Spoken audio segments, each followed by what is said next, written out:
My name is Amanda Collins, and for 10 years I believed I was living the American dream. I worked as a marketing manager at a mid-sized company in Chicago, earning about $65,000 a year. My husband, Mark, was a financial consultant, pulling in nearly $120,000 annually. Together, we bought a beautiful 2-story house in Oak Park, with white shutters and a backyard where I imagined our children would one day play. We met in college, kissed for the first time under the bleachers after a football game, and made love in his tiny dorm room with posters of rock bands peeling off the walls. Back then, everything felt raw and real. He promised me forever, and I believed him. But forever ended one rainy Thursday.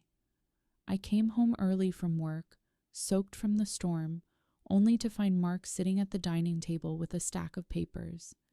His face was cold, unreadable. He didn't even look up when I entered. "Amanda," he said flatly, "I've made some decisions. The house is mine now. I've transferred the deed. I think it's better if you move out." I froze. "What are you talking about? This is our home." He finally looked at me, and his eyes were sharp, almost cruel. "No, Amanda, it's mine. And I don't think this marriage is working anymore." The words sliced through me. He had already filed the paperwork, using his financial expertise to manipulate the contracts. I had signed documents months earlier, trusting him, not realizing he had slipped in clauses that gave him full ownership. And then came the final blow.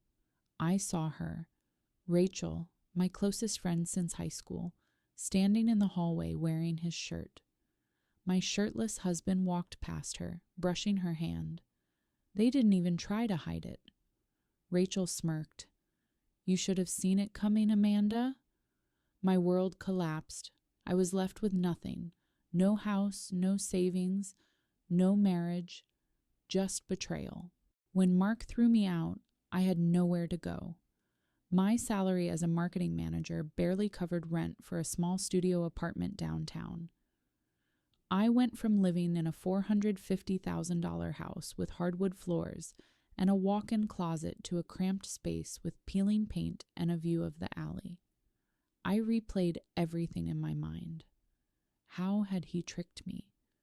Months earlier, Mark had convinced me to sign routine refinancing papers. He said it was to lower our mortgage interest rate. I trusted him. He was the financial expert. But hidden in the fine print was a clause transferring ownership solely to him. My signature sealed my fate. And Rachel, she wasn't just my friend. She was the maid of honor at our wedding, the one who held my hand when I cried after miscarrying our first pregnancy. Now she was sleeping in my bed, kissing my husband in the kitchen where we once cooked Sunday pancakes. I learned they met secretly at a boutique hotel near the river, $220 a night, paid with our joint credit card. They had dinner at the rooftop restaurant, drank champagne, and laughed at my expense. One receipt even showed a Valentine's Day dinner for two, while I sat home alone thinking Mark was working late. The humiliation burned, but despair slowly turned into rage. I started digging. Mark had always been greedy, obsessed with money and status. He bragged about his private accounts and risky investments. I remembered passwords, overheard conversations, and began piecing together his financial web. Late at night, I sat in my tiny apartment, scrolling through bank statements, tracing transactions. That's when I discovered the cracks: offshore accounts, undeclared income, and tax evasion. He wasn't just a cheater. He was a criminal, and criminals can be punished. I decided I wouldn't just take back what was mine. I would destroy him. I spent weeks drowning in humiliation. Every time I passed the boutique hotel where Mark and Rachel had met, I felt sick. I imagined them kissing in the elevator, making love in the king-sized bed while I sat alone at home. The receipts told the story. $220 for the room, $90 for champagne, $45 for dessert. They were living my life, funded by my trust. But rage sharpened me. I wasn't going to stay broken. I started small. I remembered Mark's obsession with his offshore accounts. He bragged once, drunk at a Christmas party, about hiding $50,000 in a Cayman Islands account.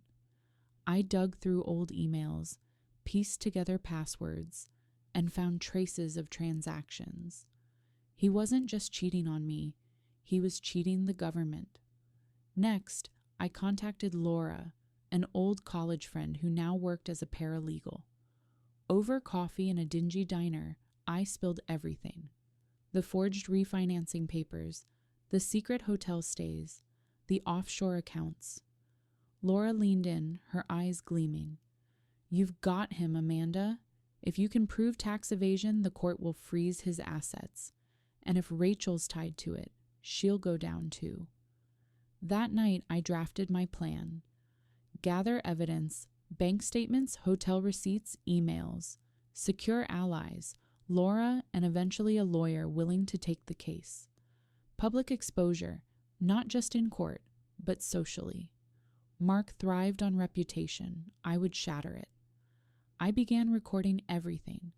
I even followed them once, watching from across the street as they kissed outside a steakhouse. Rachel wore the necklace I had given her for her birthday. My stomach twisted, but I snapped photos. Proof. The more I uncovered, the more powerful I felt. I wasn't the abandoned wife anymore. I was the hunter. I knew Mark's weakness wasn't just money, it was reputation. He thrived on being the polished consultant, the man with the tailored suits and the perfect smile. If I destroyed that image, I would destroy him. So I set the stage. Mark was hosting a networking event at a downtown Chicago hotel, a sleek ballroom with chandeliers, $150 a plate dinners, and investors who trusted him with millions. Rachel was there too, dressed in a red silk gown, clinging to his arm like she had already won. I walked in uninvited, wearing black. Heads turned. Some whispered the abandoned wife had arrived. When the speeches began, I waited. Mark stood at the podium, bragging about his successes, flashing slides of growth charts and smiling clients. That's when I struck. I had bribed the AV technician with $500 to swap his presentation file.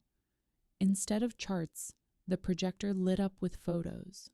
Mark and Rachel kissing in the boutique hotel, receipts for champagne and rooms, emails about our secret nights. Gasps filled the room. Investors stared in shock. Rachel's face drained of color, but I wasn't finished. The next slide showed bank statements, offshore transfers, hidden accounts, undeclared income. I had highlighted the numbers in red. "This is your trusted consultant," I said, my voice steady. "A liar, a cheat, and a criminal." Mark stammered, tried to shut it down, but the damage was done. Phones came out, photos snapped, whispers turned into outrage. His empire cracked in seconds. Rachel pulled away from him, humiliated. Investors stormed out. And Mark, the man who had left me homeless, stood exposed, stripped of dignity. That night, I filed the evidence with my lawyer. Within weeks, the court froze his assets. The house he stole from me was legally returned. His accounts were investigated. Rachel left him, realizing she had tied herself to a sinking ship. The morning after the event, my phone buzzed nonstop. Investors demanded explanations. Journalists wanted statements, and Mark's colleagues whispered about scandal. His empire collapsed overnight. Within 2 weeks, the court froze his accounts. The $50,000 hidden offshore was seized, and the IRS opened an investigation. His clients abandoned him, terrified of being tied to fraud. Rachel, once smug in her red gown, packed her bags and disappeared. She had gambled on a man who now had nothing. I returned to the house he had stolen. The judge's ruling was clear. The property was rightfully mine. Walking through the front door, I felt the weight of betrayal lift. The hardwood floors gleamed. The kitchen smelled faintly of cinnamon from old memories, and the bedroom, once desecrated by their affair, became my sanctuary again. Mark tried to call me, begging for forgiveness. His voice cracked, desperate. "Amanda, I made a mistake. I lost everything. Please help me." I listened in silence, then said, "You took my home, my trust, my dignity. Now you can live in the ruins you created." And I hung up. For the first time in months, I slept peacefully. My revenge wasn't just about reclaiming property. It was about reclaiming myself. The silence in my reclaimed home was different now. It wasn't the silence of abandonment, but of victory. I walked through each room slowly, touching the walls, the furniture, the memories. This was mine again, not because Mark gave it to me, but because I fought for it. Mark's downfall was swift and merciless. His salary of $120,000 meant nothing when the IRS came knocking. His accounts were frozen, his clients gone, his reputation shredded. He moved into a shabby apartment on the South Side, a far cry from the polished life he once flaunted. Rachel left him within days, unable to stomach the chaos.